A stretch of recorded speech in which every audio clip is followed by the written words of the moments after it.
design, lifestyle, technology, and innovation. More on podcasts for Brainport. Radio for Brainport. Good evening to our listeners on Radio for Brainport and viewers on Facebook. I'm your host, Karishma. Today's show has a dual significance for us. We are celebrating International Women's Day and Tea Talks anniversary.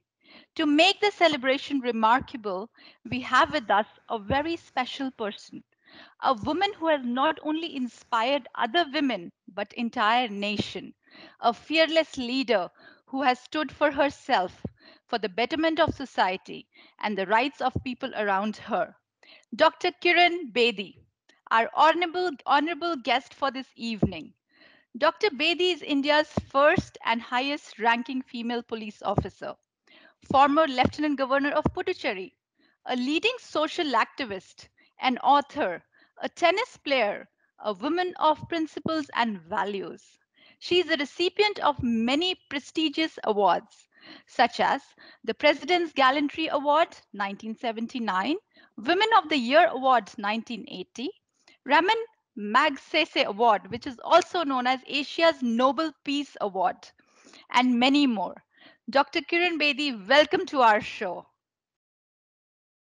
Oh, thank you very much. What a pleasure.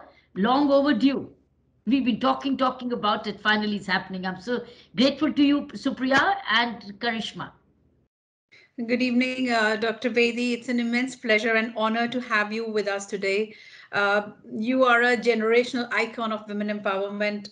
Growing up, I think every girl of my age had you as a role model, and parents telling us that, you know what, you have to do some things like that, and you have to imbibe those qualities, never compromising on ethics and principles, and such a sense of morality. And thank you for taking the time out and joining us tonight. Thank you very much for inviting me to your show. Ma'am, before we deep dive into a conversation with you, and we are mesmerized with your experiences, we share with our listeners a unique type of tea or chai every time we meet. So, ma'am, what is your favorite tea? Lopchu. My tea is Lopchu. My father was very fond of Lopchu. It was very expensive when I was growing up. But we only had Lopchu. And we still have Lopchu. And what is this lopchu? This is some kind of herb, or I've never heard of this. Oh, do you know? It's a very precious herb. It comes from Darjeeling. It's an Assam tea. And it's a very special brand called Lopchu. Ah, okay. It has a flavor of its own kind. And the leaf of it spreads this big. So if you brew it well, then it spreads this big. Earlier to that was the green label till Lopchu came in. Earlier it was Oh. green label. And from green label, it became an improved version called Lopchu. And the Lopchu the leaf goes this big if it is well brewed. So main thing is the art of brewing it. The right kind of tea pot, the right kind of warming of the cup before you serve it. So it's a style of serving it. So mine was Lopchu. It So, still is. our listeners, and also us now, we know what tea we have to try. That is Lopchu, and it comes from Darjeeling. So, ma'am, you have your presence worldwide, and you also have an association with the Netherlands, and you received an award from Avicenna College in Rotterdam. Please tell Yes. us more about it. Oh, that's great. I'm so happy that we could recall that. I was really respected and treasured to be invited all the way to Amsterdam to speak on leadership and to be awarded. I came more than once. So it was a great gathering, and the Institute was very hospitable and gave me such a precious award. It was so good. Let me show you. What is This is this called? amazing. What is this called? Crystal. Crystal. Crystal. It's Yes. a crystal. So beautiful. You see that? It's so Yeah. beautiful. This is what they gave me, and I've kept it so sacredly safe in my very special care because it's so brittle. You see that? And the name is written here. Avinci. What is it? How do you spell it? How do you pronounce it? Avicenna. Avicenna, right. So it's an Avicenna award. I came to it once. It's a very beautiful country. It gave me an option. But I don't know how they found me out. And I came 10 years ago. Yeah. And ma'am, we also know that there was a leadership training session Ah, that happened recently for Dutch CEOs from the Netherlands. So, and you exactly. were the part of the program. Oh, not once. It was like an annual. They used to send an annual delegation to the Fisherman's Cove in somewhere near Tamil Nadu. Very beautiful seas resort, and a group of selected about 30 of the CEOs and leaders used to come annually. I'm so glad, Karishma, that you researched it. Every year, an annual. They recently stopped it, but maybe because of financial constraints, maybe I don't know. But I used to go to Fisherman's Cove every year to speak with the group. Ma'am, you've been giving these leadership training sessions to all ages, I think even to young children, to age of 14, 16, 18, 21, and to women. But what are the main challenges for female leaders in leadership? It's the early upbringing. The main challenges for girls is upbringing. There's so much of a bias in our Indian families in the upbringing of the girls compared to the boys. Boys are given all the space and freedom to grow and develop and learn and play and travel and have friends and be outside and have a lot of exposure. Girls are very restrained, they're restricted, and they're cocooned and they're protected, and then they are inhibited, and they are saying that ye tumhare, this is not for you and this is not for you and this is not for you. So in a way they are more sheltered. Boys are not sheltered, boys are unsheltered, unshackled. Girls are shackled. Of course, some of us, we those of us who had progressive parents, I think made the difference. But those non-progressive parents actually hold back the growth of the girls, though they educate them. Though they educate them, they even go to institutes of management. They go to engineering colleges. They do. They go into higher education, but their roots are very restricted. I'm looking at the roots because you said how do they grow? Where the see while they flower, they go back to higher education, but their foundation is restricted. They are brought up with lots of do's and don'ts. Whereas it's not the do's and don'ts for the boys, but for the girls, it's a lot of do's and don'ts. But also, it's the purpose of education sometimes is to maybe get married to a better, good family. It's not basically to prepare them for dynamic careers. So the education is for a limited purpose. Therefore, I think that's a big difference. Whereas boys are given educated to make strong careers. Girls Mhm. are not educated to make strong careers, but find strong families to get the Ma'am, so that I, they get married. I agree. Maybe in 1970s, 1980s, this was happening. This is happening even now, that Yes, girls are it's still happening. okay. Because I mean, yeah, I was born in 1980 and 81, so I had, I think, maybe the most progressive parents then because I was given more importance. I hope my brother is not listening than him. And I used to play football with all the street kids, and like my parents, especially my dad, he used to spend so much of time with us, playing a lot of sports. So that was very important that we have to have sports in our family. And my mother used to be the goalkeeper, and, and we used to play as a family. But See, that's really sad progressive to know parents, that. yeah, but the percentage of progressive parents is growing, and Mhm. the percentage of girls who are breaking the barriers is growing. It's Mhm. growing exponentially, All right. exponentially. But there's a very large percentage. There's a rural India, remember that? Mhm. Yes. Large rural India with the rural girls. Very large Correct. percentage, and India is 1 billion plus population, not Netherlands. So those large percentage of rural women. So when you talk about women, remember it's not only you and me. We are a very small percentage of representation of liberated women. Very true. There's Yes. a very large bulk which is restricted, which is struggling to grow and also reach out to opportunities. A school True. close by, a medical institution close by, though India is developing enormously. All these facilities are coming to the doorstep now. Girls, there's a compulsory education for girls. So literacy is compulsory now. Every child has to go to school, girl or a boy. And so all the facilities, girls are getting many scholarships, they're getting fixed deposits. So there are lots of incentives from outside to see that the girls grow up equally.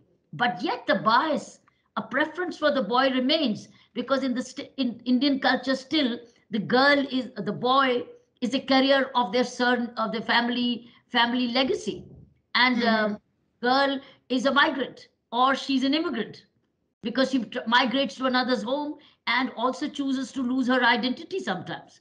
These are disincentives. And sometimes the family which is proposing, wanting to marry the girl, they demand dowry still, Yeah. still. So Still. there is still a population of progressive population and a patriarchal population of or a feudal or conservative. So there's progressive and there's conservative. So it depends on where you're born in. Very wealthy families are also conservative. They True. educate and yet say no careers. Or the marry the girls' families into which they marry, the families think we're rich enough, you don't have to work. So even if she's very highly qualified, they deny her self-employment. So it's both ways. It depends on varies from home to home, but there's a large rural base. Even though in India, the rural population, do you know, one third of all villages, panchayats, the village councils are women. Their positions are reserved for women. But those women are not qualified in management, finance, and administration. So sometimes they're more controlled by the men. Yeah. So That's it's the a irony. Yeah. so while urban population, urban women are outgrowing, some of them are doing brilliantly well. They're heading companies, heading engineerings, becoming medical doctors, principals, university vice chancellors, and whatnot. India has a finance minister. She's a woman. Yes. Yes. Yes. Yes. Ma'am, so I mean, is it you were the first women to join Indian police officer? You were in narcotics, traffic department, all the male-dominated sectors. So was it hard for you for to be a woman in the male-dominated sector? It would have been Because very hard, Supriya and Karishma. It would have been very, very hard had I not grown up in a very progressive family. My Mm-hmm. parents were very unique, different from their own feudal conservative joint family. They were very different. And being different, they brought us girls differently. They best us to the best, most See, our roots were very strong because of the Mhm. parenting was very progressive, therefore very positive, and very also very career oriented, very highly tilted towards education and sports. Why I'm bringing my upbringing here more, because I was a very strong sports girl, where hardly girls were playing competitive tennis when I was, and boys were, look, when I play competitive tennis, I'm as good as the boys or as better, Yeah. and I'm traveling with them. I'm staying in barracks with them, dormitories shared, everything was shared. So I think that equal growth, I think, gave me the edge. So having got that equal growth, it gave me an edge when I entered the Indian Police Service. I was feeling very confident and equal, but that's not the way the department looked at. That's not the way the community or society looked at. That's not the way the seniors looked at. That's not the way the government sometimes looked at. But I qualified through a competitive examination, equally qualified, which I could not be denied my position. So when I True. entered as the first woman, I think I entered as an Asian tennis champion. I was a national champion, ranked in India. So I was a strong, very confident girl, knowing what I want. But that's not the way the society believed. That's not the way the departments believed. So I had to start from a scratch, making my way through. While I made my way through tennis, I had to make my way through career, because men would have opted my positioning in control rooms or back end positions or on the sidelines. But I had to come back all the time demanding, saying, why not me? Why not me? Why, what's wrong Yeah. with me? And I had to go on proving that I can do no less than the men, no less. That's the way. I had to go on and on and on proving. I had to establish. It took me years to establish myself, But but that it must didn't. not be. It didn't deter me because I was a champion. You see, the champion has patience. Champion has stamina. Champion has endurance. That's where sports actually became a very major reason of my making a breakthrough, breaking the Mhm. biases and proving that I'm better than this on stamina, on strategy, on team spirit. All this sports teaches you. So I think my sports and educational background gave me the edge. Had I not been there, I don't think I would have made it so easy. But I did equal training. When I had an option to say, okay, would you like to have a different training? I said, no, I'll do the same training because I want to do the same job. Ma'am, Yes. on that note, we would like to share with our listeners that during the 1975 Republic Day parade, since we are talking about male-dominated sector, you were the first women in India to lead the male contingent, the parade. There is a story behind it. We want to know it from you. Yes, Karishma, exactly the story is what it's proving what I just said. Because even when I was supposed to have led that male parade as a senior most young IPS probationer and an officer, as the IGP, the Inspector General of Police, then Mr. P.R. Rajgopal, a very fine officer, was choosing to choose a man to lead, a male officer to lead. So Yeah. when I heard that somebody else is being chosen, though I'm legitimately by right entitled to. So I took the courage and I went to ask my IGP. I said, sir, I'm informed that you are I'm not being chosen. Instead, somebody else or somebody who's junior to me. He said, yes, he will lead. But do you know what it means? It means 20 kilometers of walk every day, march past, heavy boots on, winter of Delhi, you're foggy, and it's freezing cold at that time, it's zero temperature. So would you be doing 20 kilometers a day to walk finally non-stop 14 kilometers from the Rashtrapati Bhavan till the Red Fort with a sword in your hand? So I said, sir, why not? I've done my training. I've qualified equally with the boys. I'm equally, why don't you? Of course I shall do it. He felt that very good that I expressed my confidence. Now, you see, I had two options. One is, okay, let the hard work slip. Why should I do it if the IG's decision, I can always say, IG chose. I said, no, Mhm. I have to go and question it. So when I questioned it, asked with it with all the dignity, he was very happy.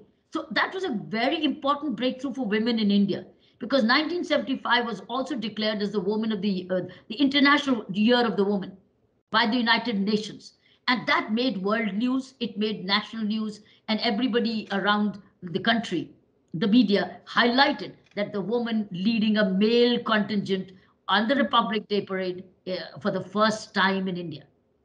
So that's the choice was entirely mine. I could have slipped out and blamed it on the man, saying they didn't give me. I said, no, I'm not going to blame. I'm going to seek my right.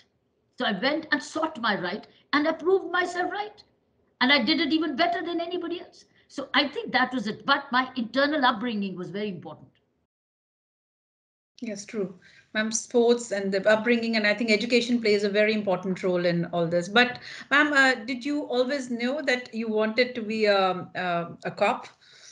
Or you wanted to be in a position of power where you can create the change you want to bring around you in the society or in the community? I had always a liking for uniform as I was growing up. As a student, I was in graduate at the National Cadet Corps. I attended a lot of National Cadet Corps expedition camps, rock climbings. So I was a lot outdoor. So I was either in my tennis uniform, tennis tracksuit, or I was in my National Cadet Corps, or in my school shirt. So I was always in a dresses which was keeping me very agile. And anytime I could switch roles, whether it was a cadet. So I think I was getting very inclined towards a very disciplined, organized life, kind of life, which National Cadet Corps gave me, and I led many parades, the college parades, the best NCC cadet of my college. No missing a single parade. So I think the development of leadership qualities, love for uniform, all that goes with it, was getting ingrained as I was growing up in my graduate classes. But I always knew that I will be in public service. I shall be with the government. That I knew that as I grew. And when the choices came, and I wrote the Indian Police Service as my first preference. And lo and behold, I got selected. But I got selected, and then everybody was taken by surprise, saying, Ye kaha ho gaya? No, we got a woman in the Indian Police Service, and there's nobody there. So how do we drive her away? I was called by the government of India and said, would you exercise a different choice? We can offer you other services like the customs and the railways, etc. I said, no, I only have chosen I've qualified for it and I'll stick to it. But the best part is when I was being called by the Union Home Ministry, by my colleagues when I was under training, they all rallied around me saying, Kiran, you're going to the MHA, you're going to the Home Minister. You are not going to buckle down. You will stick to the service. We want you there. So it was so much of enthusiasm even in my training academy when we were training together. So the government, while I was, the story behind, of course, the 26th January is that I had a choice, but I did it 14 kilometers. And when I saluted the Prime Minister who was sitting at the saluting Yeah, place was Mrs. Gandhi, he stood was up. Indira Gandhi. And it was Kenneth Kaunda who was also the and she got up and I know Yeah. she from a chair and she cheered and she was so thrilled as a woman that now there's another woman also in these leadership ranks. Honestly, it's giving me goosebumps now, even listening to the story. I can't tell you. Same, It's just same it's here. an Same amazing here. experience, even not being there when now listening to this. I mean, you did not bend the law for anyone. You even towed the Indian Prime Minister Indira Gandhi's car for a parking offense. And I think I know you did it for your sister-in-law also. If Yes, yeah, yes, and yes, you have a very high sense of morality, but does it backfires at times also? I mean, everything backfires, doesn't it? If you fail, it backfires because it diminishes you, isn't it? When you poorly perform or you compensate and underperform and be cowards, it backfires on you. It hurts you. It hurts your self-respect and dignity, isn't it? And yes, similarly, when you're strong, it also it backfires on others, not on you, because you become strong. But yeah. what I would probably say, well, it backfires in the sense that when your postings and transfers and are in others' hands, then they have their way and they say, now it's our turn. And Yeah. of course, they exercised their turn, and soon enough, I was transferred out. But I took that because that had to be taken. Because for me, the purpose of my service was uppermost. It was the purpose of my service, rule of law, equality of law, sense of justice. Otherwise, I would have never opted for the Indian Police Service. If I had not been respecting a sense of justice, I would have never ever worn a uniform. So the point of discipline and respect for all, human dignity, teaching everybody with great respect and equality was very, and that was very, very sensitive portion of my life, has been all along till now. So therefore, when Prime Minister's car got a ticket, a parking ticket, it was a part of my policy. It was a part of the absolute standard policy. Nobody's going to deviate, whoever it be it my relative, be a VIP, be a senior government official, or a politician. It here turned out to be Prime Minister's car. So be it. So, ma'am, you have devoted your life to public service through government service and NGOs, but then you entered politics. So, what was the motivation to join the politics? You see, I was in a movement against corruption. I was in a larger national movement which had picked up very well against corruption in India in 2010s. 2010, 2011, 29, there was mass complaints and allegations of corruption all over. And we were having the Commonwealth Games, and there's a lot of money, contracting being money, and a lot of infrastructure being built. And also those days, there were other kinds of, so there were lots of corruption allegations going around in the country at that time. Scandals, every day we had a newspaper scandal. So some of us got together and started a movement called the India Against Corruption movement. Mhm. I was a part of that movement out of my own conscience. That if I've been talking against corruption and equality and rule of law, and now when some citizens are coming together, how can I? And they invited me saying, why would you like to join in? See, and I was at that time, I'd moved out of service. I'd left the service. Was now a free citizen. I was not in the Indian Police Service at that. Had taken my retirement. I took my retirement in 2007. This movement was in 2010. So I was a part of this national movement of India against corruption. It spread wildly all over the country and made people aware of the rampant corruption allegations, etc. So we achieved a great deal. Now came a stage where now the same movement which had agreed to not go political decided to go political, and I left the movement. I said, no, I'm not for electoral politics, and therefore I'd like to leave. I left the India Against Corruption movement and went back to my writing because I was not inclined towards electoral politics at all. I wanted this to remain as somebody like a watchdog, the movement to remain a watchdog and anybody who commits corruption in the government. But that was not, see, the leaders, my co-leaders, peers at that time thought it was a great opportunity now to form a political party and go political. I walked out of that movement with a very heavy heart and moved away. I went back to my writing, my travels, and my work which I was doing. But one day I got a call.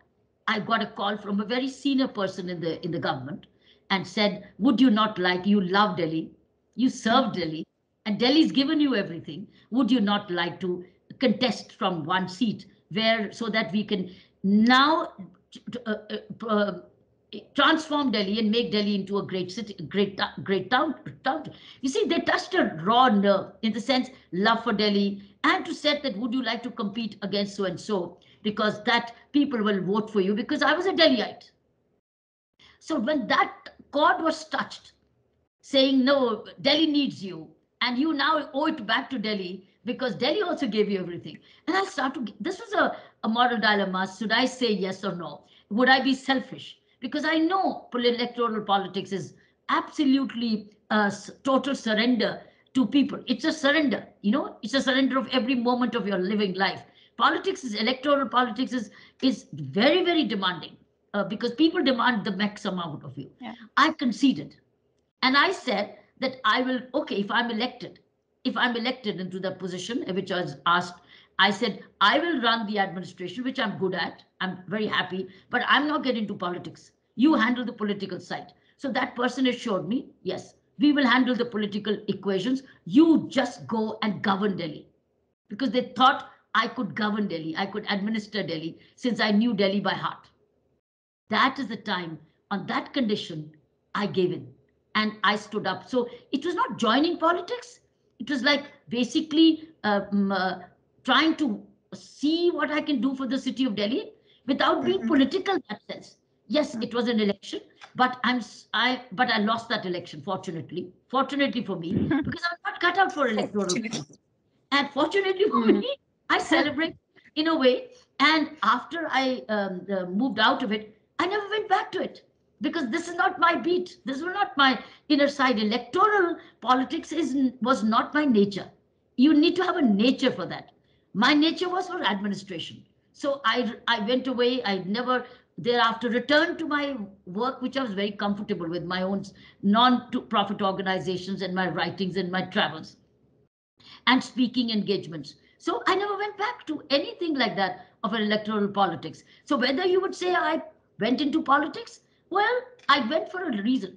And but that's not what my beat was. But you see, I went back to administration when the Prime Minister appointed me as Lieutenant Governor of Puducherry. Now that's not a political assignment. It is appointed by the power that be, but there is an where it's a neutral position where you are to play neutral roles, absolutely non-partisan. It's administration. It's not a political. It's appointed politically, but the position is administration, which I was very good at, which I was very happy at. Okay. Ma'am, we are brimming with motivation and your honesty, integrity. I mean, it's just uncomparable, ma'am. But I would still want to know from you that what is one thing that inspires you every day to be, full of motivation like this. It's my own worth. What inspires me is my own worth. How worthy am I of myself for that day? It's nothing external, no external demand. It's an internal inspiration. What can I do with my time better? So I It's sometimes actually have respect for my own value for my own time. It's that what inspires. Therefore, it makes me read. It makes me do my fitness. I am into my spiritual reading. I connect with people. I reach out to the serve. It's value for my own time because I do believe, Karishma and Supriya, that time will pass anyway. Why should I waste it? Why not I invest it? So that thing is, time is anyway going to pass. I can sleep over it. I can work over it. So why should I waste it? Because if I sleep over it and when I could do something nice, I'll regret it later. Oh, I could have done it. I don't want to have live with regrets. I don't want to have regrets. I'd rather get out of the comfort zone and enjoy rather than be in the comfort zone and regret it later. So I don't want to live with Yeah. regret. So I basically want to live with a sense of achievement every day. So basically, ma'am, you try to find out in everything a positive aspect. Whatever you do, or whatever the the in the whole kind of whatever you have done till now, everything you kind of find out a positive aspect in it. So with that, you were the first and highest ranking female police officer. You earned a reputation of a tough but innovative officer. So you manage one of the toughest jails in Asia, which is Tihar jail. You introduce prison reforms in that jail. Tell us about that measure. Since you asked me, I convert negativity into positivity. It's a fact. Yes. It's Yes. a it's an attitude. It's an attitude which grew in my life as I was coming up. It's like losing a tennis match and looking at I can do it better next time, Yes. right? And never say give up. No, I think that attitude came from the sports, and of course I kept doing well in academics. But in this case, posting as inspector general prison was considered socially as a punishment posting. There's somebody the officers, the administration doesn't like, they will post you as an IG prison or inside the prison, right? And any officer who was posted there walked out within 2 3 months by getting some pulls and pressures, right? And managed to leave the prison and seek another position. When I was given this position, my inside told me I was going to the right place. Only I knew. Nobody else knew.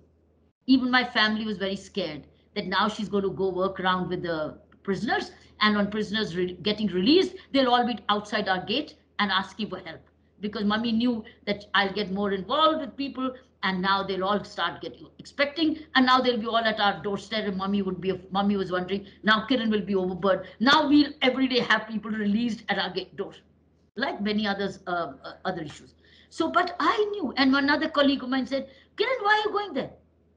I said, why? He said, no, don't go there. I've been there before. There are only 2 files the whole day. In that position, only 2 files come. I can clear them from home. Why are you going there? Kiran, don't go there. I said, I didn't say anything to him. That he was a good well-wisher. And so mummy was afraid that now we'll have people outside our door. My colleagues were afraid that she's going to be having no work and she's going to get wasted. Only I knew I was going to the right place. I think I have a very loud conscience and I listened to it. So I loved it. I loved it because I knew it has 10,000 people in need, 10,000 people who would need to be healed because they made mistakes or alleged to be making mistakes.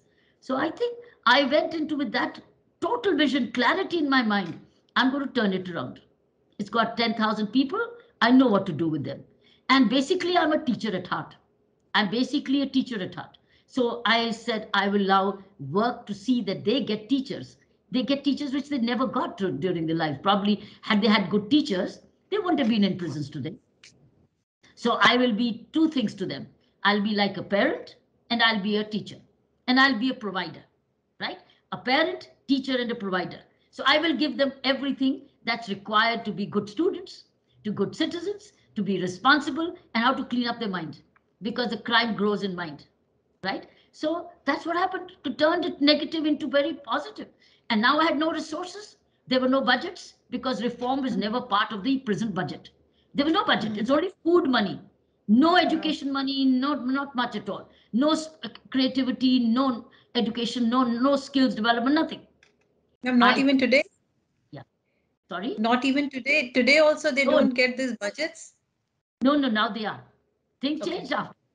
So now Okay. I came brought in the NGOs. That's where I turned the negative into positive. If I don't have money, where the money will come from? So I connected this NGOs because I had the experience of an NGO. And I said, I know NGOs can do. You, in fact, one of my first NGO, which was doing drug abuse treatment program, was the first one to enter I start treating drug addicts inside the prison. My own NGO, I brought into the prison to start treating drug addicts because there were so many drug addicts inside the prison. So therefore, then I sent out a message. And since I had a lot of goodwill in Delhi and I'd worked a lot in Delhi at the grassroots level, whether in crime prevention or detection and district police, I had a lot of friends in networking. So I sent out appeals to the principals, to the NGOs, and they all came with books, publishers, clothing, food, festivals, everything they came. There was no shortage of anything inside my work. I had 10 prisoners being classed into classes, 10,000 of them. All went to small classrooms with books and copybooks and pencils and created libraries from nothing. Publishers donated books, used school books came from hundreds of schools. I had everything. I used to run 9 to 11. Every prisoner went to school inside the prison. Every prisoner. Nowhere in the world did this happen. But I didn't know it's not happening anywhere in the world. I only said this is the way it should be. Otherwise, how do I correct them? How do I? So this is what happened. The negative turned into so much of a positive that a stage came when we start to call it an ashram. Now prisoners said this is an ashram. And then we brought in a meditation program for 1,000 prisoners, with Pashna meditation program for 1,000 prisoners. So it made history. It was never ever happened something like that before. So I just went on and on. I served for a while till I was sent out again because now it was too good for the government of the day. They So said you it's too had much, the vision. too much of it. Ma'am, so the measures are still there. They still have they survived? Yes, many, many, many, many. Now it's multiplied.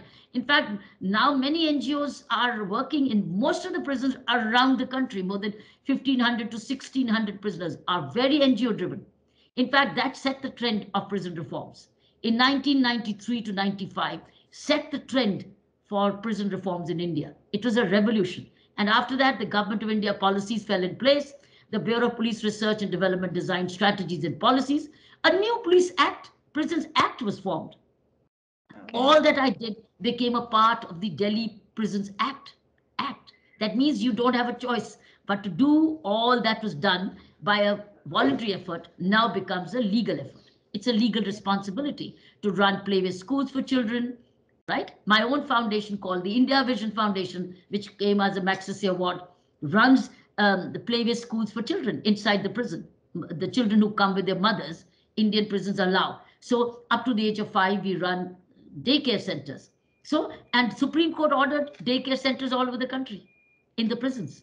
So now then the judiciary also stepped in and directing these and applauding these reforms. So it was a terrible negative position turned into a Center. flourishing positive. And I'm sure, ma'am, there's some hilarious kind of incidents also from that time, from the notorious jail. Do you have any kind of incident to share? Every day was a joy. Every day was a joy inside the prison because there was every time I went into the prison, I used to walk my prison every morning at 9 o'clock. I used to put on my tennis shoes and in my own Pathan suit I used to wear, not in uniform, not to scare away, drive away. But believe me, every time any barrack I entered, any classroom I entered, it was joy. I'll give you one example. One day, I told you 9 to 10, 11 was a class. And the prisoners used to have, prisoners became teachers themselves, the graduate and the masters. We found them out and they became the teachers for them. So they used to have a regular attendance of the people who attend the class. So they would mark, and I used to check their registers, how many, who's present and who's not present. There were total classrooms all over the prisons. 9 to 11 was like amazing classroom. But then they used to mark per attendance and then say P, so and so P, Kiran Bedi P, you Karishma P, you Supriya P. So then it was say P, and then then it was written B, B, B, B. So I said, P is I can understand present. What is B? They said, Madam, Bimar. This is Bimar. Okay. Which meant he was sick. So they said B, Bimar. Huh? Even the person who was Bimar was being mentioned as not there in the class. They had No. become so conscientious about attending classes. But that gave me a lot of joy because they're so conscientious. Then I would track the person who's not well, track him. I walk through the barrack, find out what's the problem with him. Is he in hospital or is he shamming? So I know about it. We never let anybody miss the class between 9 or 11. All these were coming by donated books. Of course, the way I nurtured it, the way I nurtured it from 9 to 11 is not happening the same. Now, the National Open School, those who want to go for classes, they go. Like the Indira Gandhi National Open University opened up classes. And Mhm. some classes of languages are hope happening. But the way I used to hold from 9 to 11 and walking the prison daily, seeking donated school books, obviously is not happening. Because for that, it varies from a headmaster to headmaster, isn't it? Every school administration varies like that. So I was like a headmaster walking the prison every day from 9 to 10, 11. No, I think you started a revolution. I mean, this is Yeah. something so big, so huge. You're a pioneer, I think, for everything. Today, you would be happy to know many times many times I run into certain social meetings and they say, ma'am, I donated my school books. Ma'am, I visited with my school to visit the prison. Ma'am, I sent my school bag there. Children who gave, donated, remember till today, who now become fathers, Mm. saying, Yeah. ma'am, we were part of that program. So it is such a wonderful memory left behind. You have, ma'am, juggled between so many roles, from an IPS to from a lecturer to an IPS to a lieutenant governor. So, according to you, what has been the most impactful role? I have done every work with impact. Yeah. And whatever the work demanded, I've delivered it to leave an impact. Why? Because when you're given such position, how can you be choosy? If it was traffic, wasn't it impact? Hmm. Where you didn't even Yeah. spare the prime minister's car, right?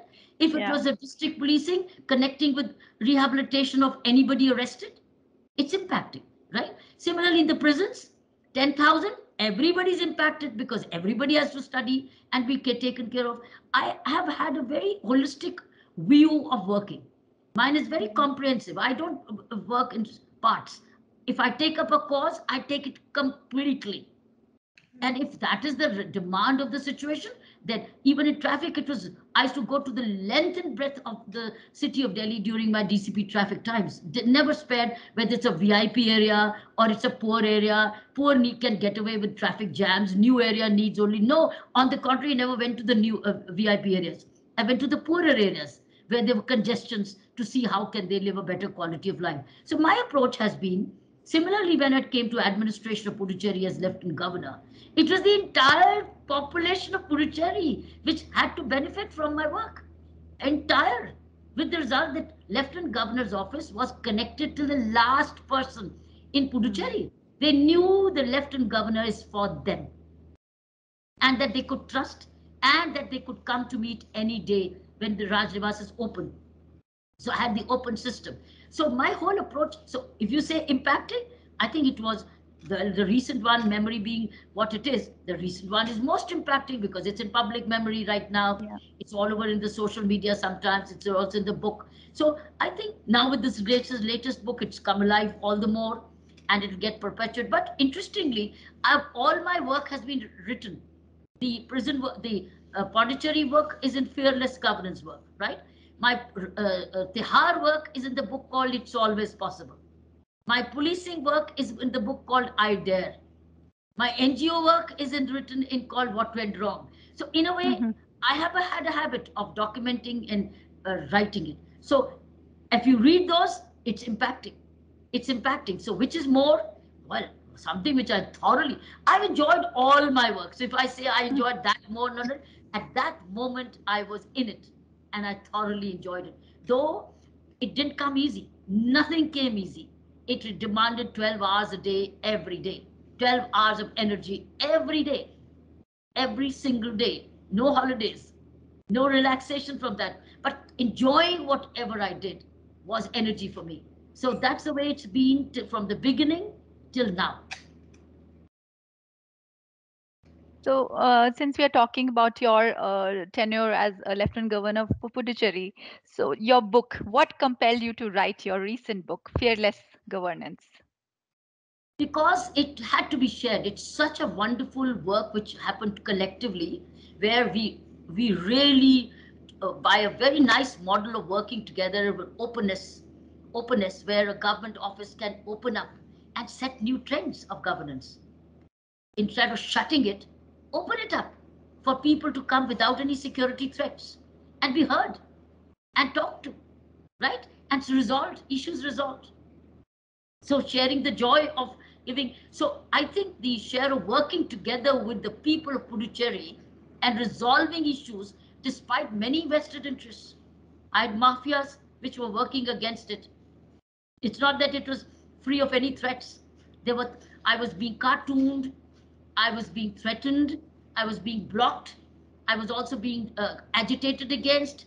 The Raj Nivas was locked up one day by these vested, but it did not deter me Mhm. because the purpose of my work has to be uppermost. That's been the spirit. So therefore, the what happened, if I would not write, the posterity will never get to know. It is their work. For me, it was a duty to document a great success story, a success synergy.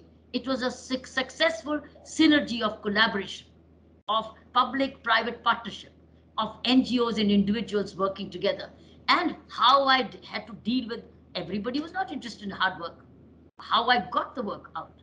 So I think that's a success story. So it gives you so many messages, tells you stories, but it also tells you, I think, a success story of a woman leadership. It's a great story of a female leadership because I think my gender became my advantage. If you ask me, my gender became my advantage because people trusted me more.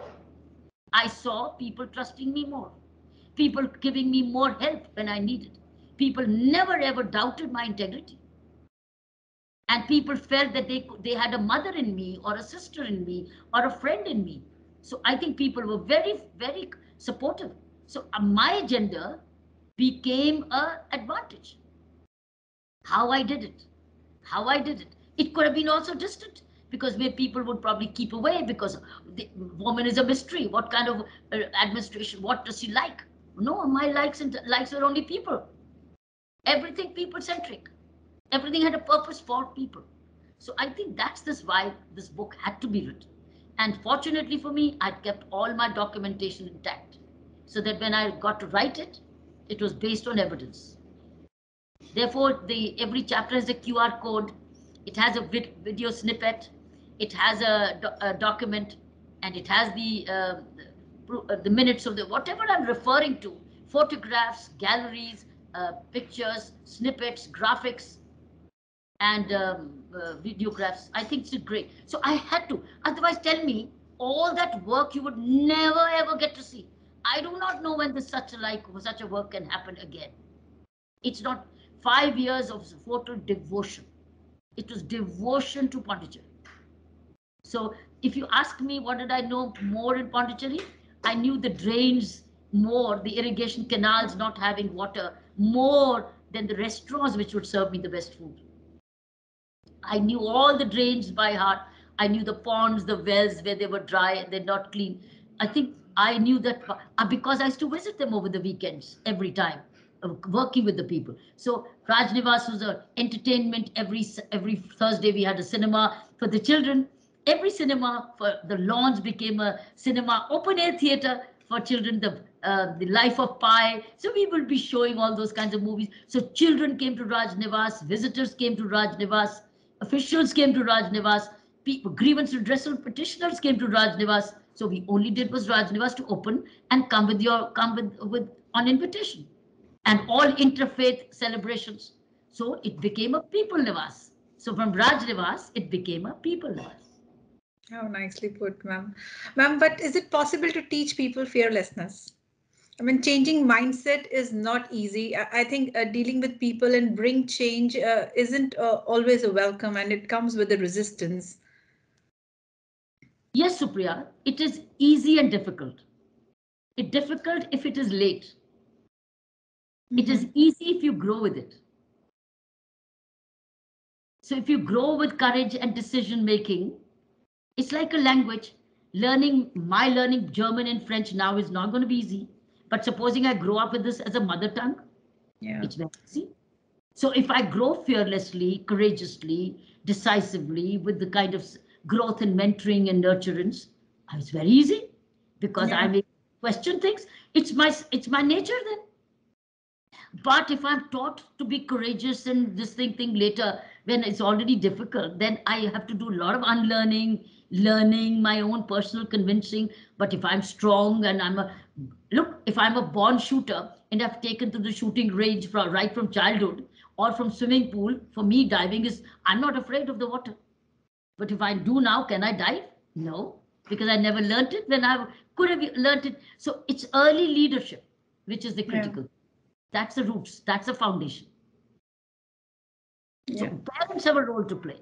Parents must, if they want their children to be courageous and decisive and also ethical, value-based, then go to school time. That's early upbringing, which is 5-year-old, 4-year-old, 6-year-old, 7-year-old, 8-year-old.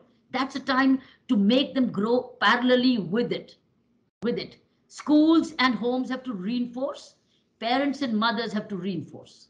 That reinforcement is the concrete foundation of life.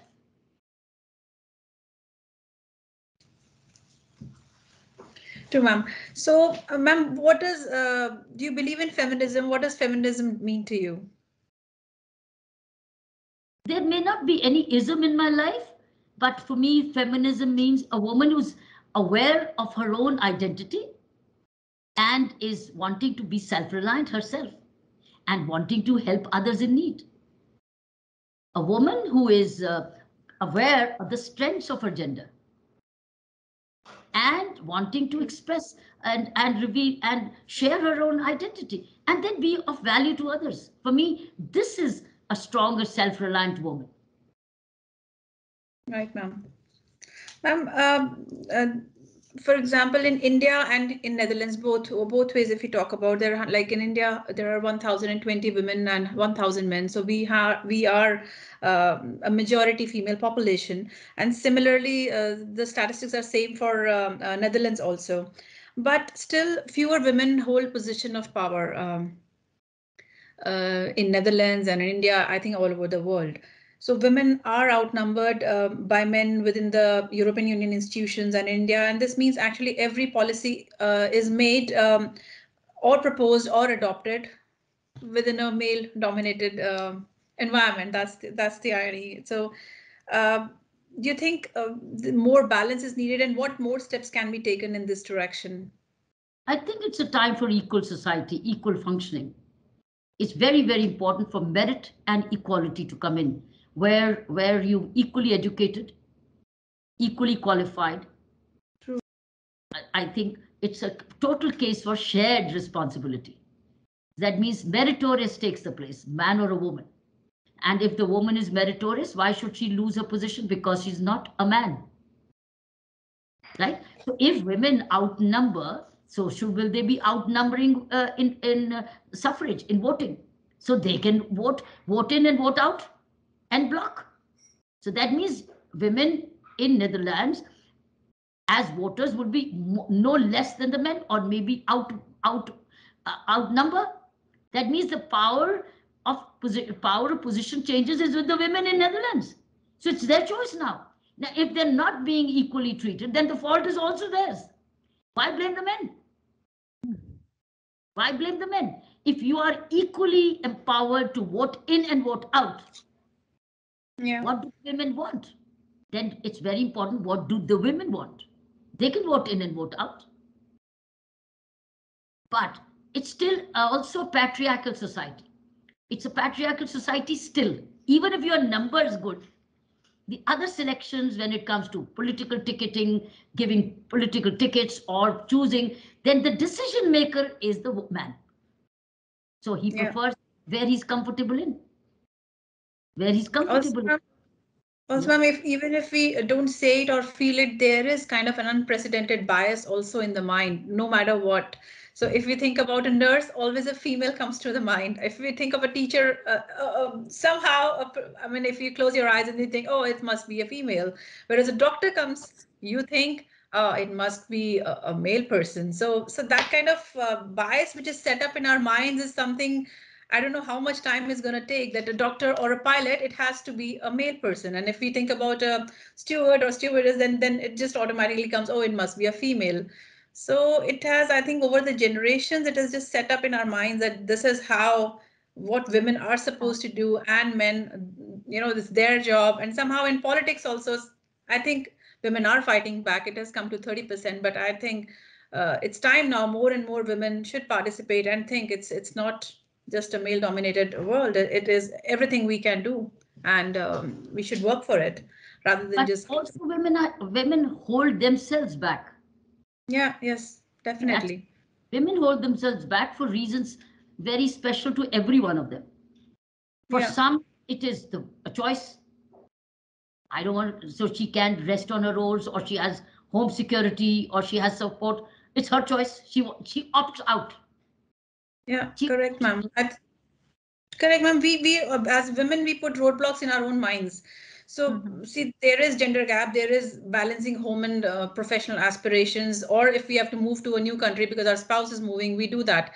Um, uh, but I think boardrooms and companies and organizations, they are doing a lot. They are working on diversity and inclusions. But I think it's us women also. We sometimes put so much of roadblocks in our minds that how far and up we can rise. So I think we also need to work on that rather than just blaming that, okay.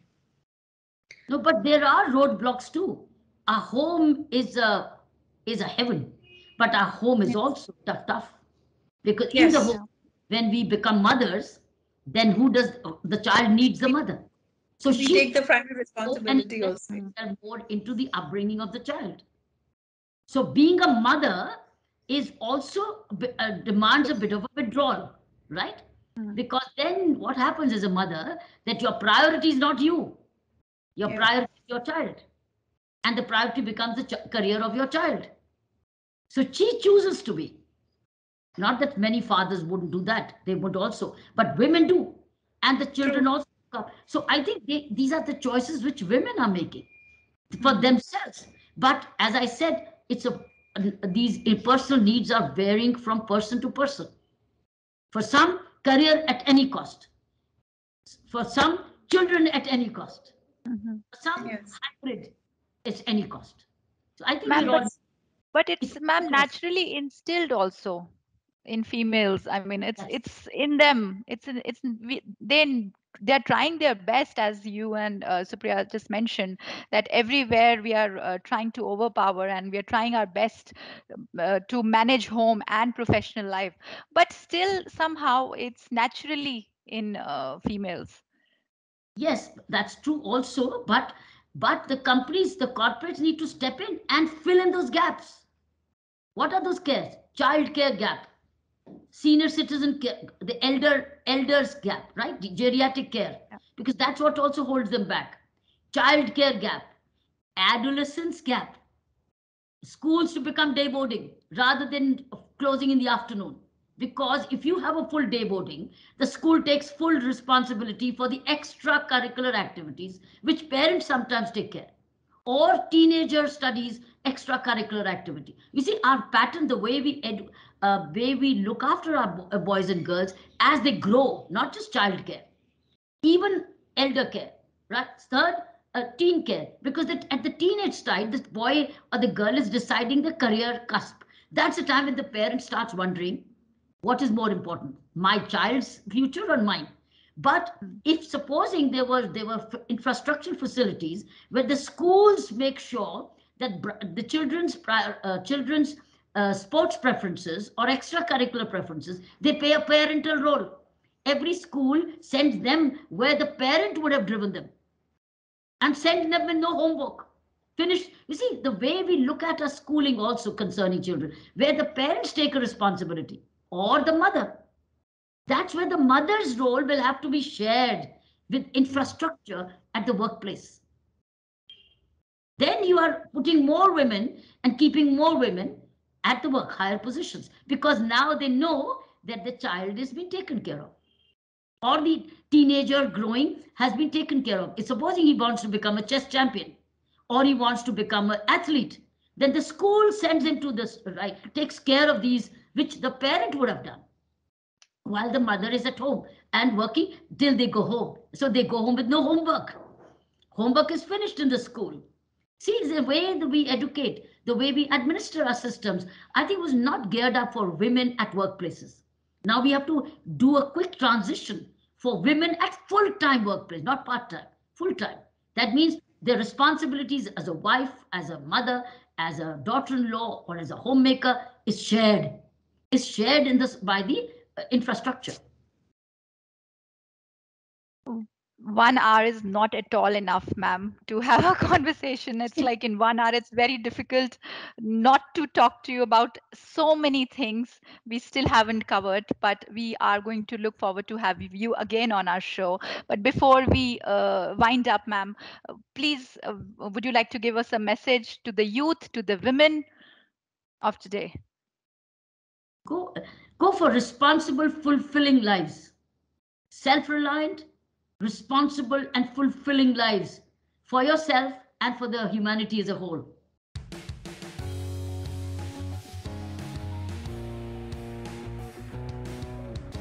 Design, lifestyle, technology, and innovation. More on podcasts for Brainport. Radio